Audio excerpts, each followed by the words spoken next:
show, and I'm very happy to have returning to the show today the great Daniel McAdams, the co-host of the Ron Paul Liberty Report and the director of the Ron Paul Institute. Dan, how you doing today? No, thanks for having me back, Kyle. It's great to be with you again. Of course, I always appreciate when you could come on. You have such great insights on U.S. foreign policy, and there's so much happening right now that I want your take on.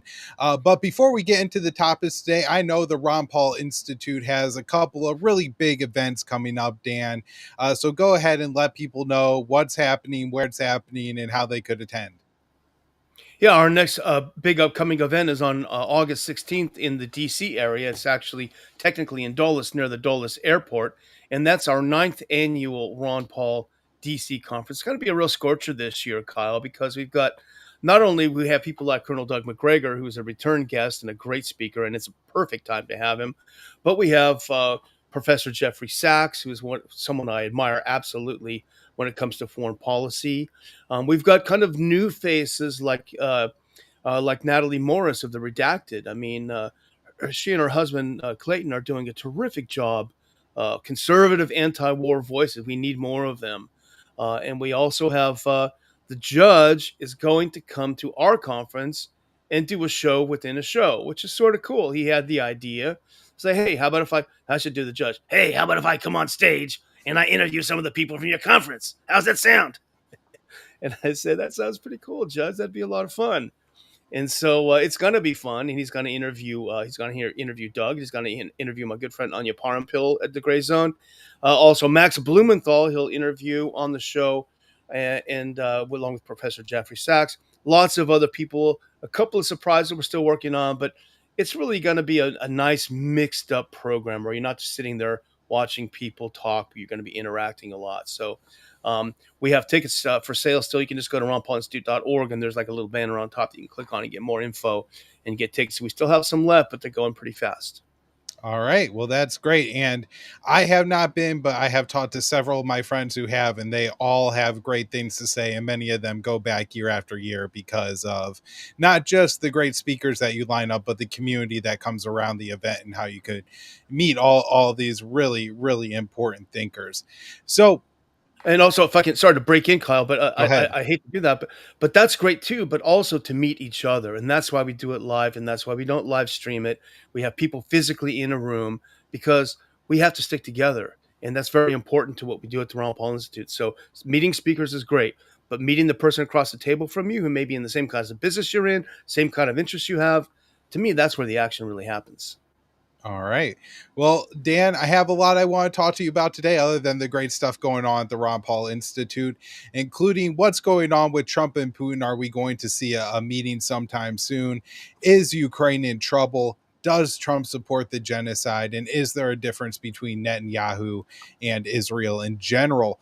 So, starting off here, we've had some talk this week, Dan, that potentially there could be a meeting, a summit in the works, maybe rapidly developing in the coming weeks between Trump and Putin, potentially involving Ukrainian President Zelensky. And this is what Vladimir Putin had to say about it. And who was the initiator of the summit? Well, there was interest shown from both sides. Who said the first word there doesn't really matter anymore? Could you clarify? Your assistant said it will most likely be next week. Where will it be? At least give us a hint about the location. We have many friends who are ready to help us organize an event of this kind. One of those friends is the President of the United Arab Emirates. I think we'll decide, but that would be one of the suitable, quite appropriate places. And what about Zelensky? Will he be at the meeting? I've said many times already that I have nothing against it in general. It's possible. But certain conditions need to be created for that. And unfortunately, those conditions haven't been created yet. So, Dan, I'm wondering your thoughts on this. The Kremlin had previously said, they're only looking for a meeting between Putin and Zelensky if we're close to a deal. And so do you think we'll see Trump and Putin meet and potentially involvement from Zelensky? Well, I don't know. I'm extremely skeptical, and this sort of story is all over the place. So apparently, Witkoff went to Moscow to meet with Putin, and he had some kind of new deal in mind that he presented to him. That's at least how the press reporting goes, if you believe them. Up to this point, every time Witkoff went to Moscow, he kept bringing up the Kellogg plan, which is dead on arrival. It's Minsk 3. It means you guys stop fighting even though you're winning, and you take a pause so we can arm the other side. Putin is many things, but he's not an idiot, and he's not going to take that. And he kept rejecting it, and that's why Trump gets furious and says, "I'm so frustrated with him. He won't do what I tell him." Well, welcome to the real world. So I don't know if something different happened. I don't know what Witkoff offered him. Clearly, it's obvious that the Trump administration to this point has not been able to exert pressure on Zelensky to make any moves toward compromise. And even just today, he refused to compromise on anything. So the point, I guess, what is the point of having this meeting? What will be what will they be talking about? And the irony is, when the U.S. Announced it yesterday, that same day, President Trump signed an executive order, essentially reaffirming that Russia is our enemy and a threat to our strategic interests. And it had specifically to do with the secondary sanctions on India. But if you read it, it clearly says that. So we have a schizophrenic administration where the president on the same day says this is a strategic threat to the U.S., but hey, I wouldn't mind meeting with him. It makes no sense. And then literally, Kyle, as I was waiting to come on your show, it popped up that President Trump was asked about the meeting, and they asked him, they said, hey, your ceasefire demand for Putin is up tomorrow. The deadline is up tomorrow. What does that mean? Do you think he's going to follow it? And he said, well, it's up to him, but I'm very, very disappointed. This is not the way you talk to a world leader that you're trying to get a meeting with. So I'm not a betting man, but I would say the odds are probably less than 50-50. Well, Dan, I saw a statement from Zelensky on this, and I believe his point was something along the lines of Putin is asking for is flexible on a ceasefire. He's asking for this meeting because the situation is changing in a negative direction for Russia. And so, what do you make of this? Is this a walk down from the previous Russian position? Russia's about to take Pokrovsk. I mean, that's almost game over. I mean, it's a strategic position. Now, currently, it's not, obviously, because they're not able to operate from there. But when Russia controls Pokrovsk, they will be able to reestablish it as a kind of strategic command center. And from there, it's basically a free run across the Dnieper River and all the way on to Kiev and beyond, whatever they want to do. So the idea that, it's not Russia, by the way, that passed a new law saying 60-year-old and over can be drafted into the military. You don't do that when you're winning. It doesn't happen that way. As much as it's exciting to older folks like me of being attractive as warriors, nevertheless, the whole thing is completely ridiculous. Zelensky's off his rocker, and maybe part of this deal. There's a lot of speculation, which I don't really like, but there's a lot of speculation. Maybe part of this deal is going to be elections in Ukraine, and then you get rid of Zelensky, and hopefully you bring someone on with some fewer bad habits than he seems to have. Yeah, well, my concern there is, Dan, the Ukrainians will let somebody more nationalist, and it certainly seems like there's been some of the neo-Nazi faction that's been able to garner some real power in Ukraine as they're losing this war and getting this massive influx of aid from the West. Now, I do have one clip of Donald Trump talking about the potential meeting with Putin that I want to get your thoughts on. Have Putin and Zelensky agreed to a summit yet? And where and when would that be? Well, there's a very good prospect that they will. And we haven't determined where, but we had some very good talks with President Putin today. And there's a very good chance that we could be ending the round, ending the end of that road. That road was long and continues to be long, but there's a good chance that there will be a meeting very soon. How close do you think you are to a deal? Excuse me? How close do you think you are to some kind of deal? Well, I don't want to say. I've been disappointed before. So, Dan, I guess more hear your thoughts on the prospects of ending the war. Is Donald Trump delusional? Does he not understand the situation at hand, or is this just like Trump bluster and, as the MAGA faithful will say, just him enacting the art of the deal? Yeah, the problem is he doesn't understand the conflict and the origin of the conflict. And I know that I've said it on your show before, Kyle. He doesn't understand that in a war, in a conflict, when you arm one side of the conflict, you're not an objective referee to the conflict. The US is a party to the war on the side of Ukraine fighting against Russia. It's a proxy war. He doesn't understand that. He's shown a fundamental lack of understanding with regard to casualties on the Russian side. He said something like 100,000 Russians have been killed just this year, which is absolute balderdash. Even the pro-Ukraine accounts wouldn't be so bold as to say that. He said things that are patently untrue, like every time he talks to Putin, they have a nice call, and then when he hangs up the phone, Putin hits another senior citizen's home, which they've never done, and if they had done, we would certainly have known about it. And bodies are lying in the streets. Well, let's see the video. We would have seen it if that were the case. He has not only, Kyle, does he have a fundamental lack of understanding of the conflict and its origins, both 2014 and in Trump 1.0, where his administration, under the rule of the neocons, basically unimpeded rule of the neocons, they're the ones that ramped it up. They're the ones that sent the weapons over. They're the ones that encouraged it. It was under Trump that people like Lindsey Graham came over and said this next year is going to be a year of offense. All this happened in his first administration. So he has no understanding of the origins of this conflict. And he's several times used the metaphor of two kids fighting in a playground. You got to let them fight it out. This is not what we're dealing with at all. So how can you solve a problem when you don't understand the nature of the equation? Well, that's a fantastic point, Dan.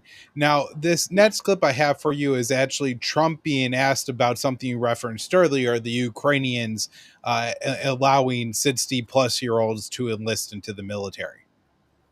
President Zelensky just signed a law allowing for citizens age 60 and above to serve in the military. We've seen dozens of videos of young men being hauled into vans and dragged to the front lines against their will. And we've even seen videos of a young man with Down syndrome serving on the front line. When you campaigned, you said you wanted to see the people stop dying. A lot of people admired that statement. Now the people dying are elderly, mentally handicapped, and conscripts. So even if a ceasefire doesn't work out, why should Americans continue to fund a foreign military that's scraping the bottom of the barrel of its population like this? Well, you have to understand, very importantly, this is Biden's war. This is not my war. I'm here to get us out of it. It's a mess, and I'm here to get us out. I haven't heard that when you say about 60-year-old men and, et cetera. But this is Biden's war, and we're working very hard to get us out. I stopped 5 wars in the last 5 months, actually, and I'd like this to be the 6th, frankly, and that doesn't even include Iran, with, obliterating their nuclear haul, because they would have had nuclear weapons within 2 months. But stopped a lot of wars. You just take a look at the ones just over the last 2 or 3 months. It's been amazing. This is the one I'm trying to stop. This is the one we're working hardest on. The other ones I stopped within a matter of days, almost every one of them, including India and Pakistan, and I could go over the whole list, but you know the list as well as I do. But this is the one we'd like to see. I haven't not heard that, but this is Biden's war. And it's a war that he got us into, or indirectly got us into. It should have never happened. It would have never happened had I been president. Yeah, next. So, Dan, it seems like Trump is really trying to walk a thin line here, where he's been president for 6 months. Weapons are still flowing to Ukraine. Ukraine has conducted some of their most provocative operations of the war under President Donald Trump. And yet he claims he's a peacemaker. What do you make of this? Well, hats off to Liam Cosgrove for that question. Liam's a great journalist. He writes for Zero Hedge, among other places. And man, that was very, very good for him to do that. A couple of things that it says to me, if it's true that Trump had no idea this is happening, back when I was working in Congress, we had something on the order of a $200 billion a year military or intelligence budget. I'm sure it's many more times that now. But for us to be spending so many billions of dollars, yet the President of the United States is not aware of a very important fact about a conflict that he claims to be completely focused on, it says a lot. It says an awful lot about the President's level of understanding of this. But he keeps saying it's Biden's war. It's Biden's war. As you said, Kyle, then why are you funding it? Then why are you involved in it? Then why are you, yelling at one side or the other? Why are you yelling at Putin? Why are you telling he's a bad guy? If it's Biden's war, last time I looked, Biden's no longer president, as he should have done on day 2. Just back out, wash my hands, Pontius Pilate, see you later. Yeah. Well, that's that seemed like the policy that he was running on at the time. And now, this is going on the Senate. There's a bipartisan bill for another $50 billion in Ukraine. And Dan, this is awful. And it seems like Donald Trump just doesn't understand how to get the US out. Now, another place Donald Trump seems unable to enact an American first policy is in the Middle East, where he's just giving unconditional to support to everything that Israel is doing. And I want to play this clip of you talking about Donald Trump on Netanyahu's plan for the full occupation of the Strip. Would you support Israel reoccupying all of Gaza, as has been suggested by some Israeli officials? Well, I don't know what the suggestion is. I know that we are there now trying to get people fed. As you know, $60 million was given by the United States fairly recently to supply food, and a lot of food, frankly, for the people of Gaza that are obviously not doing too well with the food. And I know Israel is going to help us with that in terms of distribution and also money. We also have the Arab states are going to help us with that in terms of the money and possibly distribution. So that's what I'm focused on. As far as the rest of it, I really can't say. That's going to be pretty much up to Israel. Yeah, please. So, Dan, I want to ask you, is Trump complicit in the genocide here? Is he signing off on the horrors that Israel is inflicting on the people in Gaza? He's providing the weapons. If Kyle, if you wanted to go shoot your neighbor and I said, "Hey Kyle, here's a loaded gun, go for it." Am I innocent? He's absolutely guilty for doing this, and he could stop it if he stopped sending the weapons and the money. But what's most disgusting is he talks about how we're providing food. Now, we know for the interview on Tucker recently from this gentleman Aguilar, I think his name is. Yep. It just slipped my mind right now. Completely, this is a Green Beret. This is a guy who served his country in multiple deployments. No matter how they slandered him, he's responded to it. Looks like an honorable person who's disgusted by what he saw. He was disgusted by the IDF shooting people who were trying to get food. And we know that this is a fact. And all we have to do is go to antiwar.com every day because, in fact, sometimes I hesitate to go there because I find myself so depressed after reading it that I can barely continue with my day. But I think it was something like 60 people they killed yesterday who were lining up for food. They weren't putting in booby traps. They weren't dropping, canisters into tanks. They were lining up for food. And I saw some horrific pictures again today, like I see every day, of this happening. So there's no way he can't know about this. And the idea, well, hey, that's up to Netanyahu. No, it's not, because it's our weapons. If we weren't funding him, if we weren't giving him weapons, then we could step back and say, hey, it's up to him. He's going to have to, do it on his own. So he's trying to play both sides of this. Frankly, Kyle, if I may use a semi-bad word, he doesn't give a damn about the fact that kids and innocent people are dying in Gaza. He just doesn't care. So, Dan, where does this factor into the American first foreign policy? Because this sure seems to me like an Israel first policy. And there was a rumor, and I don't know how true it is, that a couple of days ago, Trump told one of his top Jewish supporters that I'm losing my base. Basically, I'm losing MAGA because of this Israel policy. It's really hurting me, and that is a fact. All the polls showed this. All the polls showed a weakening. And the recent Gallup poll that came out that said only 30-some% of Americans approve of what Israel is doing in Gaza. So you have, if not a majority, close to a majority of Republicans, certainly if you go to the younger Republicans, absolutely oppose Trump on this Israel policy. He's losing it. And they're gonna lose big time in the midterm elections. It's not because the Democrats have a better platform, because they don't. Theirs sucks just as bad. But Republicans are just not going to go out and vote, and that's how you lose an election. Yeah, well, I want your thoughts on this split that does seem to be emerging in MAGA a little bit, and most of it is among the base, right? If you go on X and you're in the comments, and these young Republicans, I think, are so effective at maybe moving the culture right now because they're so good at using social media, right? Like the leftists when they use social media, but the younger MAGA Republicans are fantastic at moving the narrative, and we've actually seen that trickle up. Of course, course, Thomas Massey, who's principled, who's an independent thinker, sure. But Marjorie Taylor Greene, somebody who, Trump would say is just somebody that follows Trump, doesn't think on her own, whatever Trump says goes. And he or she is probably now even more outspoken than Massey, calling this a genocide and talking about the humanitarian crisis in Gaza. And on the other side, you also have another Trump endorsed candidate, Randy Fine, who is just the happiest person I've ever seen talking about starving children. And so I'm kind of wondering what you make of this split. I mean, if I was like in charge of anti-Semitism in this country, I would hire Randy Fine. I would say this guy is our greatest asset ever. Anti-Semitism is going through the roof thanks to this one very large person. And I was just looking before I started the show, Kyle, that the AP was reporting survivors of Israel's pager attack struggled to recover. To which Congressman Randy Fine said, "Good." And I actually posted under it of two young boys horrifically disfigured. These kids are not Hezbollah. These kids just happen to have a phone nearby, pager nearby, blew their faces off. They look about 10 years old.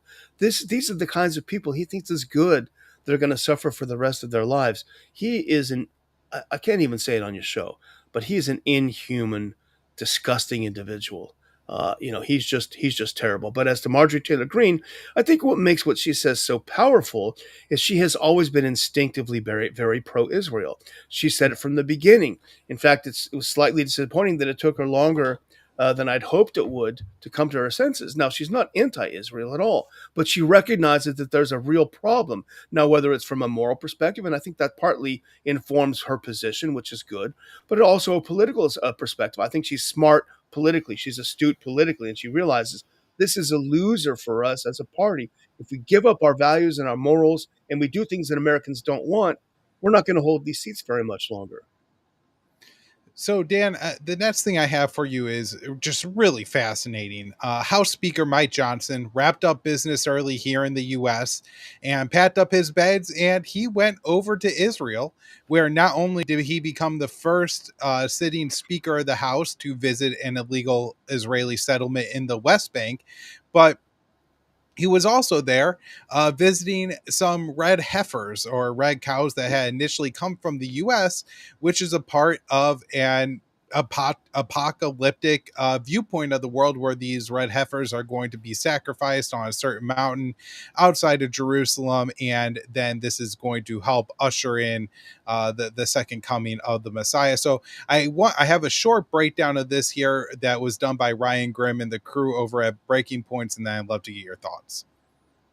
The Israeli government approved you to bring your 5 pets. So what biblical town in the West Bank did Mike Johnson visit?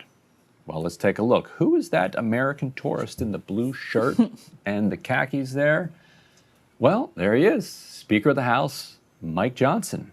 Where is Mike Johnson? Where's that crowd? Shiloh. Checking out the heifers? Gotta look at the heifers. Gotta check out Gotta the heifers. inspect them. When he said your pets, by the way, when he said they allowed you to bring your pets, there is an export ban on cattle from the United States to Israel. So what they did is they said they're pets. They classified them as pets. They flew them on a Boeing 777. The Speaker of the House of Representatives, intimately involved in this red heifer prophecy. Hi, I'm Mike Johnson. I'm the Speaker of the House of Representatives in the United States Congress. We are so blessed to be here at ancient Shiloh, as they say here. We had a number of members of Congress here to pray. We prayed for our nation and for peace in Jerusalem, peace for Israel. And we're so grateful to be joined by all of our friends. Thank you. So, Dan, I thought these members of Congress were supposed to be representing the American people, but it seems more and more we get essential omissions like Ted Cruz gave to Tucker Carlson that they care most about Israel. And I think a part of it really has to do with this end times prophecy. What do you make of this? Yeah, talk about not reading the room. They're not reading the room. We talked a little bit on the Liberty Report about this today, is that, remember, Speaker Johnson adjourned early for August recess because Massey's vote on releasing the Epstein files was looming, and it's a privileged resolution. The way you bring it up, I don't remember the exact details, but it guarantees you a hearing on the floor if you have enough co-sponsors. So it was guaranteed for a vote, and Johnson freaked out and said, "Okay, let's go home, guys." So there's no time to do things like this. There's no time to do the proper appropriations bills. We have to do a big omnibus each year because they can't be bothered to do their constitutional duty and spend the people's money appropriately. But so they can't wait to get out of town and go on another AIPAC junket to Israel. The thing is, Kyle, I'm a religious person personally, but I don't want to live in a theocracy. And for all of these end timesers who were screaming about the mullahs, that's exactly how they're behaving. They're behaving like the mullahs. They're behaving like we have a state religion that we must husband all of our national resources to further. And sorry, Mike, but not all of us believe like you do personally about how end times will come about. I don't care what you believe. But when you take my money and you perhaps conscript my children to fight for this vision that you have, that's where there's a problem. And I know that I'm not alone in this. Yeah, I agree with you. I think this is going to be seen as highly unpopular, particularly as more Americans are going to, they really want to know what was behind the probably greatest underage sex trafficking network in the history of this country. And yet he adjourns early to avoid a vote on that and then runs off to, it's not even that he's, saying that we have to go hear from our constituents. We need no, his constituents are the Israeli West Bank settlers, I guess. That's who he wants to hear from. That's what he wants to go see. Now, Dan, do you think the problem was this significant when you were in the halls of Congress and Dr. Ron Paul's office? Well, it was as significant in a manner of speaking, because it was much more difficult to speak out about Israeli control of the U.S. Congress.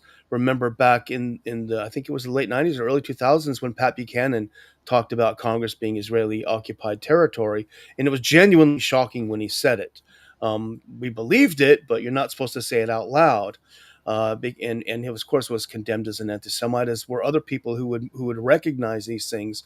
And this goes all the way back to They Dare to Speak Out, which was a fundamental book about how Congress is manipulated. It was back from the 1970s and 80s, manipulated by that lobby. So they dared to speak out back then, but now we can't speak out because there are too many people who are noticing this and who don't like it. You can't call them all anti-Semitic. And as a matter of fact, many of them are Jewish. They don't like what's happening.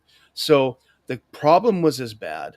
And I think to use what the kids say these days, the white pill, is that we can talk about it and that it's actually a liability now. People are PO'd on X when they see Johnson and all these goofballs over there praying to some wall and doing all sorts of weird things. They don't like it. It's a liability. And they'll be the last ones to recognize this, that no, you're not getting any brownie points for this. In fact, the American people despise you for abandoning us. I was talking to Dr. Paul on the show today. I said, sir, you remember this. In August, you go to all these town hall meetings. You get with your constituents. You get to understand their problems. All the things you can't really do when the House is in session. That's your job. That's what you're supposed to do, not to run off to some junket and pet a bunch of cows. It's weird. Right. Absolutely. Dan, one more subject to talk to you about today. I first want to play this clip from a former Israeli prime minister discussing political dynamics in Israel. We are facing a problem. The world has to understand Netanyahu and Israel are not the same. A person can't be full supporter of Israel, critics, independent of the issue of Netanyahu. Netanyahu is basically a problem for the Israeli public to decide or to depose, not for the rest of the world in a way. So, Dan, I keep hearing this kind of theme more and more penetrate the mainstream media. And it's generally speaking, now they're recognizing there's a problem in Gaza. Something has to be done. But the problem isn't the special relationship between the U.S. and Israel. The problem isn't Tel Aviv. It's one man. It's Benjamin Netanyahu. So my fear here is that all of this momentum that has built in the United States against ending the special relationship between US and Israel, the mainstream media is trying to roll out this propaganda line. So once Tel Aviv finally moves on from Netanyahu, the new leader could come in and be a nice, respectable leader who doesn't engage in such nasty business as Netanyahu. What do you make of that? Yeah, that's what the progressive left does in the U.S. No, I wouldn't say not the honest progressive left, of which of whom there aren't as many as there used to be, but the left itself, the Bernie Sanders of the world. They want to say this is just a Netanyahu problem. It's the right wing. It's that evil right wing. There are some wonderful progressives over there that we can. I'm sure there are some progressives in Israel that see things the way we do.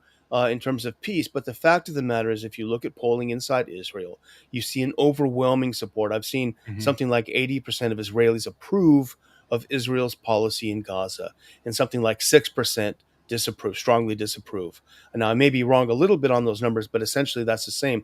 So there's a Yeah, no, problem in that's right. Israeli. Okay, yeah, there's a problem in Israeli society too. And we saw that in the US, for example, when we had the COVID thing. People were propagandized to the point where they were doing things that were absolutely irrational and everyone seemed insane. I think that's happened to Israel. I think a lot of these people they're living in a bubble, they're propagandized, they're kept in the dark with their media. They're trained from a very young age that everyone is against us, so we have to kill them all. And they need, I mean, I'm not a doctor. It's not my job to tell them what they need, but something needs to change within beyond just the political sphere in Israel, and I hope that does, for the sake of people around them and for their own survival. Right. In a way, ending the special relationship and all the aid and military support the U.S. gives Israel could be really good for the future of Israel if it reins in the extremely belligerent ideas of many of the country's leadership at this point.